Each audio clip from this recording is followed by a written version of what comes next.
አጀንዳ የአፄ ኃይለ ሥላሴ ሐውልት ማስመረቅና እሳቸው ለኤሰሩትን ነገር ከፍ አድርጎ መናገር ነው።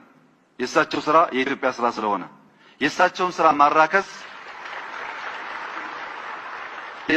ስራ ማራከስ ቢገባንም ባይገባንም ኢትዮጵያ ማራከስ ስለሆነ እሳቸው የሉም። ከዚህ ውዳሴ የሚያገኙት ትርፍም የለም። ከዚህ ወቀሳም የሚያማቸው ነገር የለም። ወደ ኋላ ስንወቅስ ትንሽ ሰብሰብ ማለት ካልቻል ወደፊት መራመድ አንችልም። ይሄ ሎንግ ተርም ሚሞሪ የሌለ መሆኑን ያሳያል። ኢንተለጀንስ የሚለው በጣም ሪዘርቭድ ነን እኛ። ቀለል ያለ ነገር ስናደርግ ኧረ መሪ ምሰል፣ ቆጣ በል፣ ኮስተር በል የምታውቁት ነው።